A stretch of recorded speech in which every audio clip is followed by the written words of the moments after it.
जिसमें से हम उससे 5 सेंटर्स का उसकी चॉइस पूछेंगे बच्चे से, और फर्स्ट सेकंड थर्ड सेंटर ये ऑटोमेटेड प्रोसेस है, इसमें आर्टिफिशियल इंटेलिजेंस और एल्गोरिथम बेस्ड सिस्टम है। उसको फर्स्ट सेकंड थर्ड सेंटर देने की ज़्यादा से ज़्यादा कोशिश की जाएगी। ये ऑनलाइन एग्ज़ाम की प्रक्रिया है, ये 10 दिन तक चलेगी। जय हिंद साथियों, जिनका एडमिट कार्ड आ गया है उनको अग्रिम शुभकामनाएं, और जिनका नहीं आया है वो परेशान ना हो। इसमें सोल्जर, ट्रेड्समैन या इसमें सिपाही टेक्निकल वाले जो हैं उनका अभी तक किसी का एडमिट कार्ड डाउनलोड नहीं हुआ है, हो जाएगा। साथ ही आप लोगों को आपका जो एग्जाम है 17 अप्रैल से, उसके बारे में कर्नल कैलाश झा ने बहुत अच्छी जानकारी दी है। आप ये वीडियो इत्मीनान से देखिए, ये वीडियो सभी के लिए है। इससे आपको अपने एग्जाम में बहुत मदद मिलेगी और साथ ही आपको क्या कार्रवाई होगी उसके बारे में भी आपको पूरी जानकारी मिल जाएगी। वीडियो के अंत में अपना कमेंट जरूर दें और जो भी आपकी परेशानी है वो कमेंट्स में जरूर लिखें। जय हिंद, जय भारत। जो मेजर चेंजेस हैं पिछले साल की रिक्रूटमेंट प्रक्रिया के और इस साल जो हम नई प्रक्रिया लेके आ रहे हैं उसके बारे में अगले 10 से 15 मिनट में थोड़ा विस्तार पूर्वक बताऊंगा। सबसे पहले पिछले साल की रैलीज़ जो हैं उसमें हम, जैसा कि डीडीजी ऑलरेडी कवर कर चुके हैं, कि जो बच्चा था वो पहले दौड़ने आता था रैली ग्राउंड में और उसकी लास्ट स्टेज होती थी रिटन एग्ज़ाम। इस बार हमने उसको वाइसा वर्सा कर दिया है। अब सबसे पहले वो रिटन एग्ज़ाम देगा और उसके बाद में ही जो सिलेक्टेड कैंडिडेट्स होंगे उनको बुलाया जाएगा दौड़ के लिए। तो जो फेज़ 1 है, रैली को अब 2 फेजेज़ में बांटा गया है, फेज़ 1 और फेज़ 2। फेज़ 1 में जो पहली प्रक्रिया है वो रिक्रूटमेंट नोटिफिकेशन है, जो हम ऑलरेडी 15 तारीख को जॉइन इंडियन आर्मी वेबसाइट पर डाल चुके हैं। रिपीट करने वाली चीज़ है ये, मैं रिपीट कर रहा हूँ कि इस साल जो भी रैलीज़ होंगी उसमें वही बच्चा पार्टिसिपेट कर पाएगा जिसने इस 1 महीने में अपने आप को उस वेबसाइट पर रजिस्टर किया है। अगर उसने रजिस्टर नहीं किया है किसी भी कारणवश तो वो इस साल की रैली में हिस्सा नहीं ले पाएगा। तो सबसे पहले रिक्रूटमेंट नोटिफिकेशन जो ऑलरेडी ऑन है इस साल के लिए, ऑनलाइन रजिस्ट्रेशन ये ऑलरेडी ऑन है इस साल के लिए, इश्यू ऑफ एडमिट कार्ड ये जब ये रजिस्ट्रेशन प्रक्रिया ख़त्म हो जाएगी उसके 10 दिन से 15 दिन के अंदर ऑटोमेटिकली वो ज्वाइन इंडियन आर्मी वेबसाइट से डाउनलोड कर सकता है। कंडक्ट ऑफ ऑनलाइन सी, जैसा कि बताया, राजस्थान में 9 centre as of now already selected हैं, जिसमें से हम उससे 5 सेंटर्स का उसकी चॉइस पूछेंगे बच्चे से, और फर्स्ट सेकंड थर्ड सेंटर ये ऑटोमेटेड प्रोसेस है, इसमें आर्टिफिशियल इंटेलिजेंस और एल्गोरिथम बेस्ड सिस्टम है। उसको फर्स्ट सेकंड थर्ड सेंटर देने की ज़्यादा से ज़्यादा कोशिश की जाएगी। किसी कारणवश अगर किसी सेंटर में भीड़ ज़्यादा होती है तो उसको 4th या 5th सेंटर भी मिल सकता है, बट सफाइस टू से कि उसको इन 5 सेंटर्स में से ही एक सेंटर मिलेगा। मैं आपको जानकारी देना चाहूँगा कि हमारे जो 9 सेंटर बनाए गए हैं, एक तो ये पूरे राजस्थान का इलाका कवर करते हैं। इसके अलावा इसमें जो ये ऑनलाइन एग्ज़ाम की प्रक्रिया है ये 10 दिन तक चलेगी। अभी टेंटेटिवली जो डेट्स दिए गए हैं वो 12 अप्रैल से 25 अप्रैल तक हैं। इसमें हर दिन 3 शिफ्ट होंगे। तो इन एग्ज़ाम सेंटर्स की जो टोटल कैपेसिटी है वो 5 लाख से अधिक है। पिछले साल जो कैंडिडेट्स हमारे पास आए थे उनकी संख्या करीब 2 लाख थी, उससे दुगनी से भी ज़्यादा कैपेसिटी हमने जनरेट करके रखी है ताकि कोई भी कैंडिडेट एग्जाम देना चाहता है वो आराम से एग्जाम दे सके। Capacity of examination centres is much more than required. Conduct of online सी, अगर आप अभी देखेंगे कि इस भर्ती प्रक्रिया में इस साल से जो हम चेंज ला रहे हैं उसमें सबसे इम्पॉर्टेंट पॉइंट है कि अब सबसे पहला स्टेप जो है वो लिखित परीक्षा है।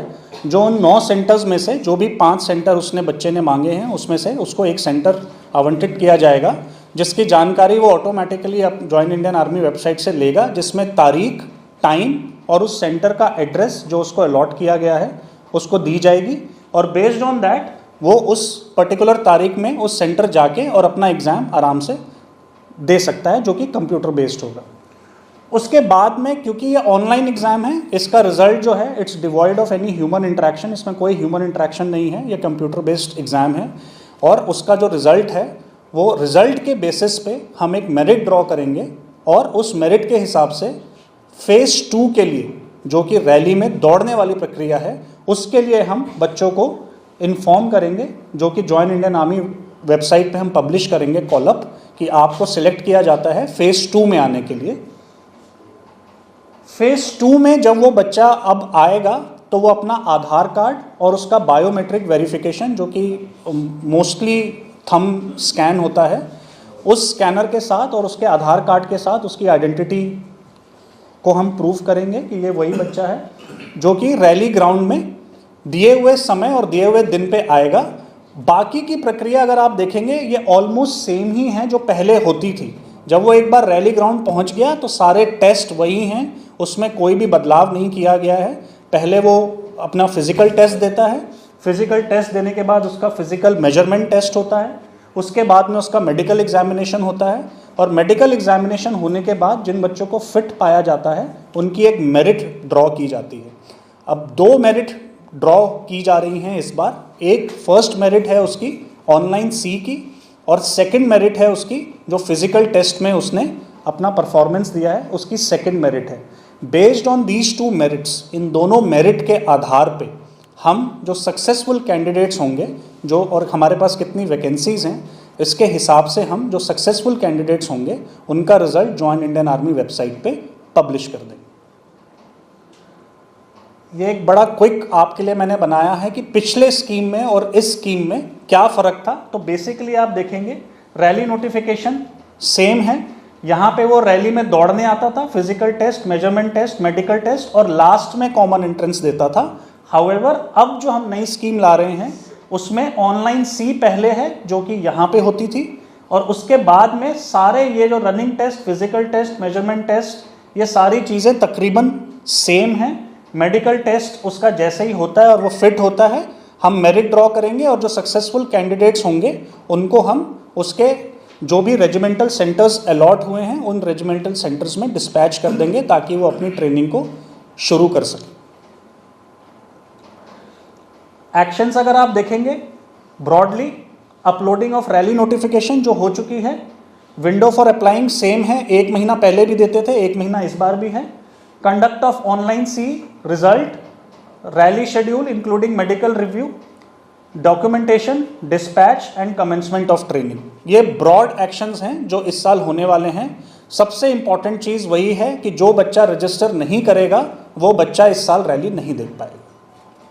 एक चीज़ मैं आप लोगों को और बताना चाहूँगा कि ऑनलाइन सी होने के बाद जो कैंडिडेट सेलेक्ट किए जाएंगे, जैसे मैंने बताया था कि एग्ज़ाम के बाद चयनित अभ्यर्थियों को रैली के लिए बुलाया जाएगा। ये रिक्रूटिंग ईयर जो होता है 1 अप्रैल से 31 मार्च तक का होता है। इस दौरान जो ट्रेनिंग चलती है वो 2 बैचेस में चलती है। पहला बैच इज 1 अक्टूबर, यस, 1 अक्टूबर, और दूसरा बैच 1 अप्रैल को स्टार्ट होता है, 1 मार्च 1 अप्रैल को स्टार्ट होता है।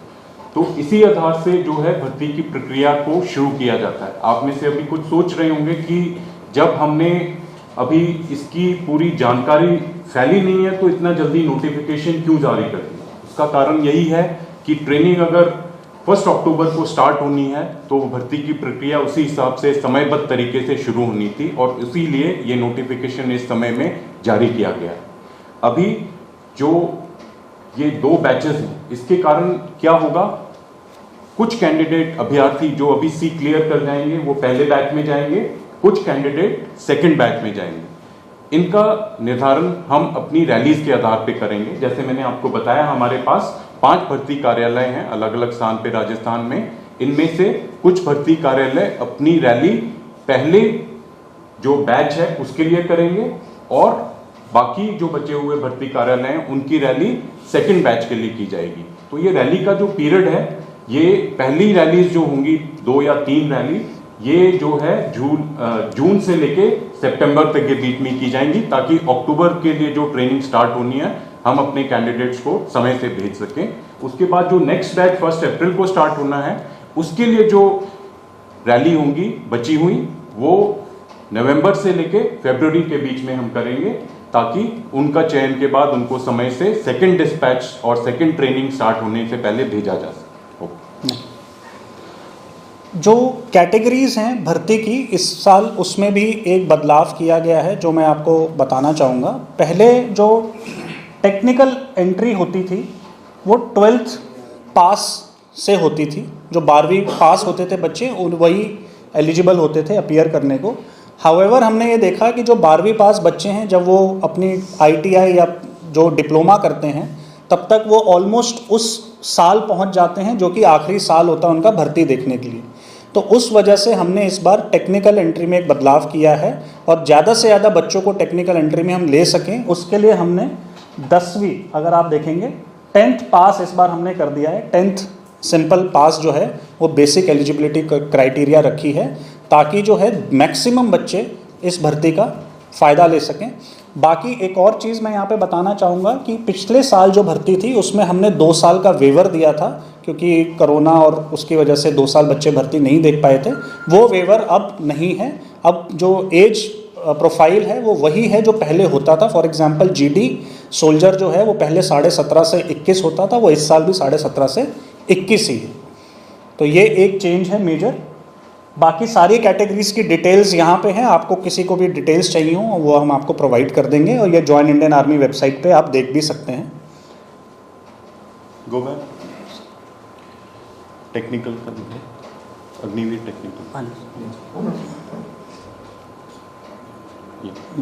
ये जैसे कर्नल कैलाश ने हमें बताया, हमारी अग्निवीर प्रक्रिया का एक महत्वपूर्ण जो अंग था, जो इसका एक इम्पॉर्टेंट फोकस था, वो था हमारी इंडियन आर्मी की टेक्निकल थ्रेशोल्ड को बढ़ाना, ताकि हम अपने जो नए अग्निवीर आएंगे उनमें टेक्निकल कैपेबिलिटी काफ़ी हो। इसी के तहत जैसे मैंने आपको बताया पहले कि इंटेलेक्ट कंटेंट और फिजिकल कंटेंट दोनों में एक बैलेंस लाने के लिए ये प्रक्रिया को चेंज किया गया है। इसके अलावा टेक्निकल कैपेबिलिटी बढ़ाने के लिए आपके सामने जो टेक्निकल एंट्रेंस है, टेक्निकल ट्रेड्स हैं, उनके लिए जो QR है वो इस तरह से निर्धारित की गई है ताकि हमारे पास जो टेक्निकली ट्रेन पर्सनल हैं, जो कैंडिडेट हैं, वो आ सकें। ये टेक्निकली ट्रेन कैंडिडेट कौन से हैं? ये ITI कैंडिडेट्स हैं। हमने ये ऑब्जर्व किया कि ITI कैंडिडेट ज़्यादातर 12वीं के बाद, जो 10वीं के बाद जो जाते हैं, वो 3 साल का अगर डिप्लोमा कर रहे हैं तो वो ओवरेज हो जा रहे हैं। तो इसके लिए हमने जो है, जो QR थी टेक्निकल की, आपने देखा था 10+2 थी, अब उसको हमने चेंज कर दिया है, और 10 के बाद 3 साल का ITI डिप्लोमा वाले भर्ती में आ सकते हैं। तो उनके लिए 2 साल की छूट दी गई है, एजुकेशनल क्वालिफिकेशन की छूट दी गई है। 10+2 के बजाय 10th करके वो 3 साल का डिप्लोमा किया है तो भर्ती में आ सकते हैं। तो इस पूरी कार्रवाई का जो उद्देश्य है वो है हमारी टेक्निकल कैपेबिलिटी को बढ़ाना, जो हम चयन कर रहे हैं उसमें टेक्निकल थ्रेशोल्ड को बढ़ाना। और मेरी आप सबसे ये भी आग्रह है कि ये जानकारी कि टेक्निकल ITI कैंडिडेट्स को ज़्यादा से ज़्यादा हमने अपने इंडियन आर्मी में लाने के लिए सुविधा दी गई हैं, बोनस मार्क्स दिए गए हैं। आज की डेट में सबसे ज़्यादा बोनस मार्क्स रिटन परीक्षा में किसी को दिए गए हैं तो वो ITI क्वालिफाइड कैंडिडेट को दिए गए हैं, जो आपको कर्नल कैलाश आगे दिखाएंगे किस प्रकार से कैंडिडेट्स को बोनस मार्क्स प्रदान किए गए। जैसा कि DDG साहब ने बताया कि टेक्निकल लड़कों को ज़्यादा से ज़्यादा लेने के लिए, ताकि हमारे जो नए आर्म्स, एम्यूनिशन और नई तरह का इक्विपमेंट आ रहे हैं, ड्रोन्स आ रहे हैं, उस पर एक टेक्निकली क्वालिफाइड लड़का काम कर सके, हमने ITI से जो लड़के हैं उनको लुभाने के लिए एक बहुत अच्छा बोनस स्कीम रखा है, ताकि ज़्यादा से ज़्यादा लड़के आएँ, जिसमें अगर वो 10+2 2 साल का कोर्स करता है ITI में, 10th प्लस है और 2 साल का ITI में कोर्स किया है तो 20 मार्क्स मिलेंगे उसे। अगर वो 10+2 से 3 साल का डिप्लोमा किया है तो 30 मार्क्स मिलेंगे। 12th पास है, 1 साल का ITI कोर्स किया है तो 30 मार्क्स मिलेंगे। 12वीं पास है, 2 साल का ITI कोर्स किया है तो 40 मार्क्स मिलेंगे। और 12th प्लस डिप्लोमा होल्डर, ये बेसिकली 3 साल एंड अबव वाले कोर्सेज हैं, उसको 50 मार्क्स मिलेंगे। तो आप एक तरह से देख सकते हैं कि जो बच्चे ITI से आएंगे उनको हम एक एडेड एडवांटेज दे रहे हैं इंडियन आर्मी में आने के। इसके अलावा जो NCC के बच्चे हैं या जो कंप्यूटर क्वालिफाइड बच्चे हैं, उनके लिए भी जैसा कि ये बोनस मार्क्स मैंने आपको दिखाए हैं अलग अलग कैटेगरीज में, वो अलग अलग कैटेगरीज में बोनस मार्क्स हैं। इसकी डिटेल्ड जानकारी जॉइन इंडियन आर्मी वेबसाइट पे आप देख सकते हैं। ये पूरी जानकारी जो हमने नोटिफिकेशन इशू किया है उसके अंदर भी दी गई है कि क्या क्या बोनस मार्क्स का फ़ायदा हमारे अभ्यर्थी या कैंडिडेट उठा सकते हैं। जो स्पोर्ट्समैन हैं, जिन्होंने किसी भी लेवल पे रिप्रेजेंट किया है स्टेट को, डिस्ट्रिक्ट को, नेशनल लेवल खेला है, उनके लिए भी ये बोनस मार्क्स जो हैं वो रखे गए हैं और ये इनकी भी विस्तृत जानकारी जो है रैली नोटिफिकेशन पे as well as join Indian army website पे अवेलेबल। दैट इज अभी कर्नल पुष्पक जो हमारे जयपुर भर्ती कार्यालय के डायरेक्टर रिक्रूटिंग हैं, वो थोड़ी ही समय में जयपुर भर्ती कार्यालय से स्पेसिफिक जो पॉइंट हैं वो आपको दोस्तों सब्सक्राइब कीजिए एक्स आर्मी सोल्जर को डिफेंस की सबसे सटीक और सबसे आसान भाषा में जानकारी के लिए, साथ ही बेल आइकन को प्रेस करें ताकि आपको नोटिफिकेशन सबसे जल्द मिले।